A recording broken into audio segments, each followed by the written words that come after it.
Regra de folha de pagamento. O que é? Como criar? Tudo isso você vai aprender no vídeo de hoje. Vamos lá.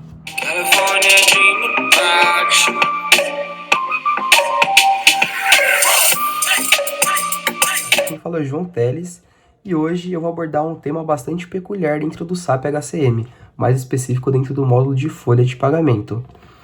Acredito que todo mundo que é do mundo SAP já escutou falar esse termo, regra de folha de pagamento. Quem ainda não escutou, certamente vai escutar. Hoje eu vou abordar justamente esse tema, como criar uma regra, como dar um bom nome para sua regra, qual momento eu crio uma regra, o meu cliente me solicitou uma configuração. Será que essa configuração realmente precisa de uma regra? Será que a única saída é uma regra de folha de pagamento? Até onde eu consigo usar uma regra de folha de pagamento? Hoje a gente vai abordar tudo isso. Vamos ter um exemplo prático de como fazer uma regra, como analisar essa regra, legal? E a gente vai rodar um exemplo. Vocês vão ter no resultado uma folha de pagamento e um resultado que foi originado em uma regra de folha. Tudo isso no vídeo de hoje. Vamos lá. Então vamos lá. Antes de tudo, gostaria de propor um cenário, né, para a gente poder trabalhar aí com a configuração da regra. Então, a gente vai ter o seguinte cenário, tá? Vamos supor que estamos levantando documento, levantando documentação, ou surgiu um chamado de um determinado cliente, ele fala assim: olha, eu tenho comissionados na minha empresa. Esses comissionados, eles vendem coisas, eles vendem produtos e recebem pela comissão, são vendedores. E só pode receber essa comissão os colaboradores que pertencem ao subgrupo K5, que é o subgrupo de comissionados. Aí ele também fala que o valor da comissão ela vai ser única, né? Que só muda uma vez por ano, ou seja, uma mudança muito baixa, muito irrelevante para a gente deixar isso recursivo dentro de alguma variável que o usuário tem acesso. Um ponto importante. E eles informam que, para esse gatilho, eles informam uma quantidade. Né? Então, esse colaborador vendeu uma unidade, 2 unidades, 3 unidades, 4, 5. E esse lançamento, ele é esporádico, ou seja, ele pode vender ou não. Então, ótima informação também, tá? Com essas informações, a gente já consegue começar a trabalhar. Legal? Bom, então vamos lá. Primeiro de tudo, a gente precisa ter a nossa rúbrica de disparo, tá? Então, eu vou criar uma rúbrica e aí a gente já volta. Cria a rúbrica 9015, comissão sobre venda, tá? A numeração é sempre bom a gente verificar o range de rúbricas do nosso cliente. Qual que é o range de provento, o range de desconto, o range de base, de time, de benefício. E é sempre bom a gente criar dentro desse range para respeitar toda a taxonomia do cliente. Muito bem. Criando a rubrica, a gente já tem como iniciar a nossa regra. Então, antes de tudo, vamos pensar. A gente viu aqui que essa regra ela vai ter um lançamento, ou seja, será lançada no info tipo 15 com uma numeração, com um num, né? E o cliente nos falou que esse valor ele não precisa ficar sendo alterado toda hora, né? Todo dia, todo mês. Então a gente vai criar uma constante na tabela 1511K para a questão do valor da comissão, tá? Então vou mostrar aqui ela já criada. Então é a constante comiss, né? Que vai ser o valor unitário da comissão sobre venda. E o cliente me falou: João, nesse ano de 2020, nossa comissão sobre venda de acordo com o acordo, de acordo com o acordo coletivo, vai ser R$ 20 sobre produto. Legal, então eu coloco aqui o meu valor fixo, né? Ano que vem mudou? É só eu delimitar aqui, tá? Agora vamos para a criação da regra, tá? Primeiro de tudo, o código dessa regra. É muito importante a gente seguir a taxonomia do cliente, novamente. Então vejam se ele tem regras para provento, regras para desconto, um range diferente. Se não tem, pega o range que ele está vindo, né? E na ordem numérica, regra 1, regra 2, regra 3. E é sempre importante a gente criar, criar códigos de regras com Z ou com Y, depende do que o cliente está usando, tá?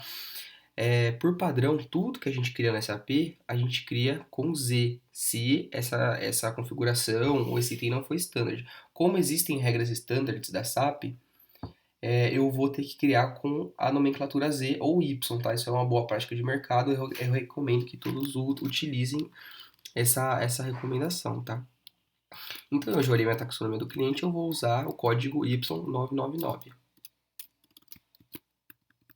Legal. E vou apertar o botão de criar.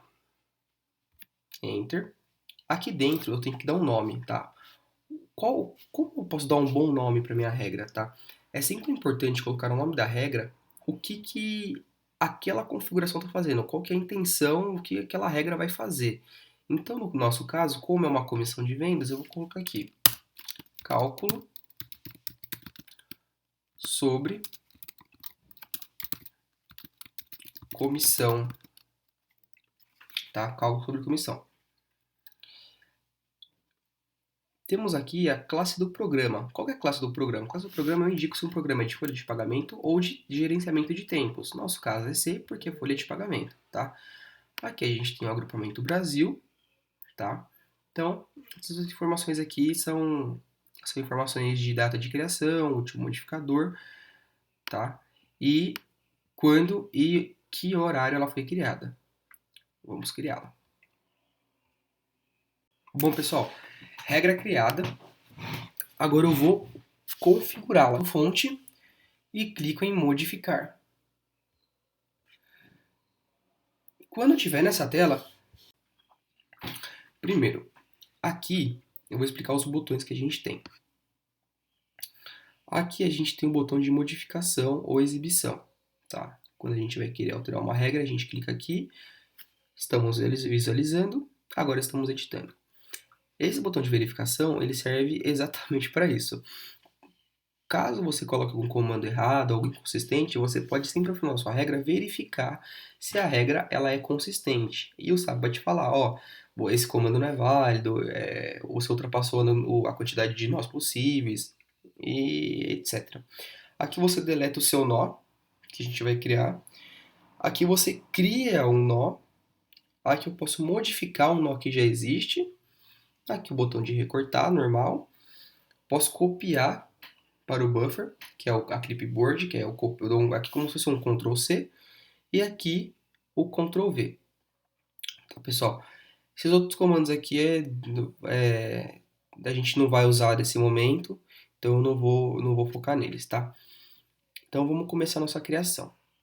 A gente vai começar pelo abart, tá?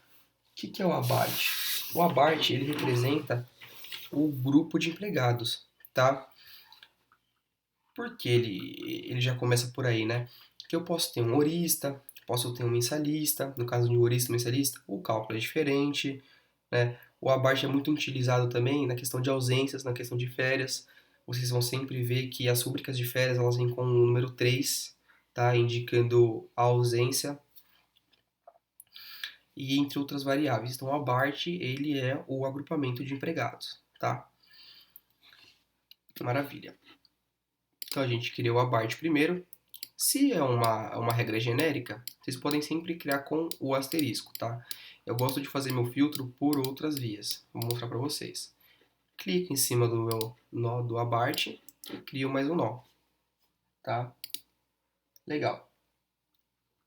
Agora, eu vou ter que indicar a rúbrica que eu vou trabalhar nesse nó, tá? Esse nó, ele aceita 4 números, ou 4 é um campo alfanumérico. Eu vou indicar a rúbrica que eu vou utilizar, 9015. Aperto de novo Enter e sobrou esse nó. Venho em criar novamente, nível inferior, e aqui ele já vai habilitar para eu começar a escrever os comandos. Então, primeiro de tudo, como vai ser uma rubrica lançada no InfoTipo 15, eu vou fazer uma pergunta para o SAP. Eu vou perguntar se o num ele é maior que zero, para a gente fazer uma validação, né? Vai que por algum motivo aqui, num em relação a zero, tá? Num em relação a zero. Então, caso seja maior, eu vou fazer alguma coisa. Caso ao contrário, eu faço outro tipo de ação. No caso, como eu estou procurando num acima de 1, então eu vou utilizar esse nó. O nó asterisco, ele serve para todas as outras condições que não se enquadram na minha pergunta, tá? Então, no caso, tudo que não se enquadrar em um maior que zero, eu vou ignorar, eu vou matar, tá? Quando eu não coloco nenhum comando embaixo, eu estou matando a minha rúbrica. Então ela está entrando aqui e eu estou matando ela, eliminando ela do meu processamento, tá? Vou criar mais um nó. E aí eu vou colocar o quê? Eu vou colocar a verificação do meu subgrupo. Lembra que ele tem que ser um subgrupo de comissionados? Aqui, ó, só pode ser subgrupo K5. Então eu vou perguntar para o SAP qual é o subgrupo desse empregado, tá? O comando é alt wp persb, tá? Persb por quê? Persb é o campo, é o nome do campo do subgrupo de empregados, aquele campo que a gente tem na WPBP. O comando altwp ele serve para ler a WPBP, tabela WPBP, que tem no seu processo de cálculo. Tá? A tabela WPBP ela guarda inúmeras informações referente ao cadastro do colaborador. Então, informações do infotipo 0, informações do infotipo 1, né, informações do infotipo 8, ela guarda dentro da WPBP. Então, aqui eu estou pedindo para ele ler a tabela WPBP, o campo PERSB, que é o nosso subgrupo de empregados. Então, como eu quero que ele leia o grupo K5, eu coloco aqui o K5 e coloco os outros. Como para os outros eu não posso pagar, então de novo, eu vou matar essa rúbrica aqui e vou adicionar um comando aqui no K5. Clique em criar novamente e ele vai criar outro nó para a gente, tá? Então, eu vou falar o quê? Que o amount, né, é igual a constante da tabela 511K que a gente criou, comis, tá? Vamos falar um pouco do comando amount. O comando amount, ele serve para inúmeras coisas, né? O amount no SAP, ele é o valor de montante, ou seja, do real, do valor que eu estou atribuindo a alguma rubrica, a alguma coisa, tá? No caso, dentro da regra, eu posso fazer inúmeras configurações, inúmeros cálculos com o amount.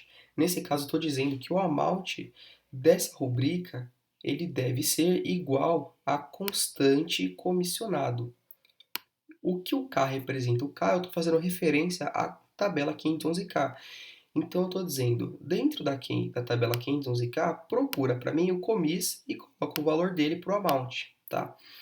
Agora, o pulo do gato, um ponto muito importante, é o segredo do SAP, tá? Isso aqui é muito importante, pouca gente sabe, que é o nosso querido F1. Brincadeira, pessoal. O F1 ele ajuda a gente a entender qual o significado de um campo. Dentro da regra de folha, quando eu aperto F1, ele mostra o que é o meu campo. Aqui eu tenho a explicação do que é o meu amount. Descendo um pouco, eu tenho aqui os meus operadores. Aqui dentro, se eu descer mais um pouco, tá? O que eu faço aqui dentro? Eu procuro a referência que eu estou usando, ou algo que eu necessite. Por exemplo, eu estou chamando a tabela 511K. Então, eu venho aqui e procuro aonde ele está citando K.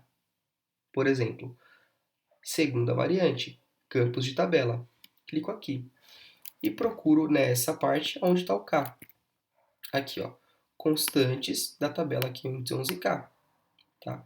Então, aqui eu estou utilizando o K fazendo referência ao valor que eu gravei na constante. Legal? Verifique, atribui ao amount. Beleza. Agora o que eu vou fazer? Eu vou criar mais um nó. E aí o que eu preciso fazer, pessoal? Eu já tenho a quantidade do número e eu já tenho o valor. Agora eu preciso multiplicar. Então eu vou usar o comando multi. O comando multi, ele é responsável por multiplicar as coisas. Oh, que óbvio. O que eu vou utilizar? Eu vou utilizar o multi NAA. Por que NAA? Eu estou falando o seguinte aqui. Estou multiplicando o num da rubrica. O que é o num da rubrica? O num da rubrica ele é um campo onde eu geralmente, a maioria das vezes, indica a quantidade daquela rúbrica. Então, nesse caso, por exemplo, eu vou ter um exemplo aqui que eu estou falando que ele tem 5 comissões. Então, o num ele vai vir com um num de 5. Então, eu estou falando que o num ele precisa multiplicar pelo amount, ou seja, eu multiplico 5 por 20, que é o meu amount, que eu atribuí aqui. E o meu num ele já veio, eu já vi que ele é maior que 1 porque eu já verifiquei ele aqui. Então ele vai fazer a proporcionalização. Ele vai multiplicar o num pelo amount.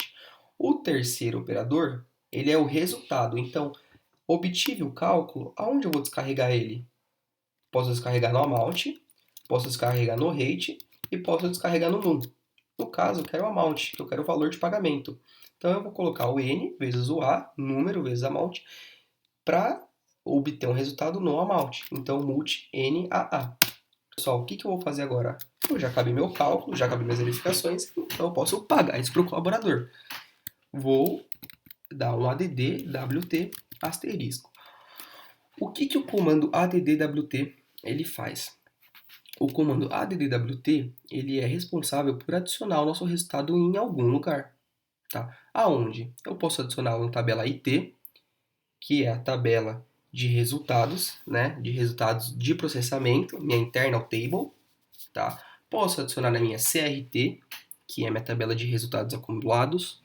Posso adicionar direto na minha RT, que é a minha tabela de resultados finais. Caiu nessa tabela, já era, vai pagar.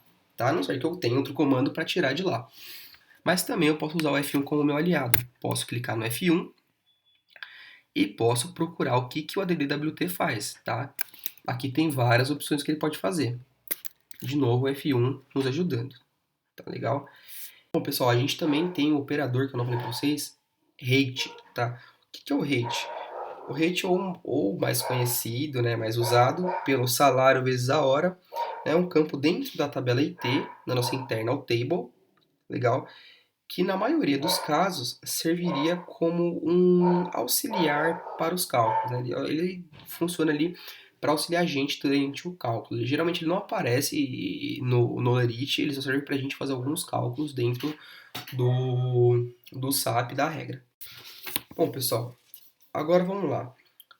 Para que serve uma regra, né? Como a gente já viu aqui, uma regra ela serve para fazer inúmeras operações, inúmeras verificações dentro da folha de pagamento. Eu posso desde verificar a data de entrada do colaborador na empresa para poder fazer um cálculo de bonificação por tempo de empresa, tanto para fazer uma verificação, ver se ele é elegível a um tipo de pagamento. Posso fazer um desconto para ele de acordo com grupo, subgrupo, de acordo com área de folha. Então, uma regra, ela é muito abrangente, tá? Qual que é a tangência da regra, tá, pessoal? Geralmente é tudo que eu consigo gravar dentro de infotipos em campos de tabelas que o SAP nos disponibiliza, tá? Por isso que a possibilidade é infinita. Por isso que eu sempre preciso apertar F1 para ver qual que é a possibilidade, tá? E geralmente não é aconselhado usar a regra quando eu preciso fazer verificações de datas, tá? Dessa data para frente é uma coisa, dessa data para trás é outra. Se o split não nos ajudar com isso, o split é uma divisão de períodos. Eu vou entrar nisso em um outro dia, é um outro assunto mais complexo. Mas se o split não dividir a nossa WPBP, fica difícil de verificar datas, tá? E assim, a criatividade aqui é o que manda, tá? O céu é o limite para uma regra. Com uma regra, sendo criativo, eu consigo fazer várias coisas, tá?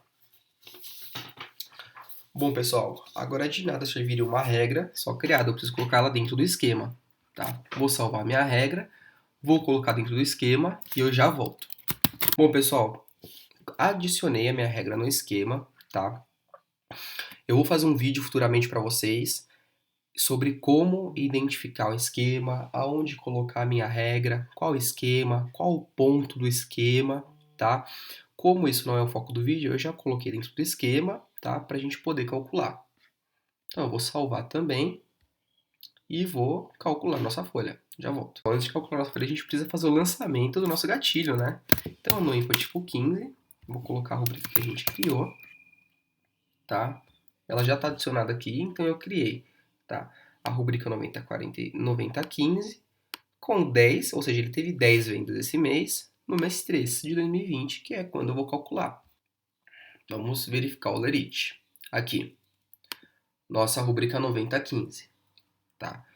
Então, a gente tem 200, porque a gente disse que o valor da constante é 20, ele fez 10 vendas, e aqui está o valor de 20. Vamos ver se ficou recursivo mesmo. Então, eu vou atualizar aqui. Vou falar agora que ele tem 5. Então, vai cair pela metade esse valor.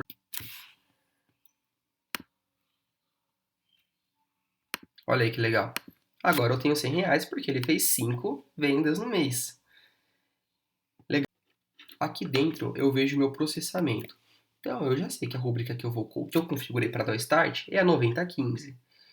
Clicando 2 vezes, eu consigo ver o processamento dela.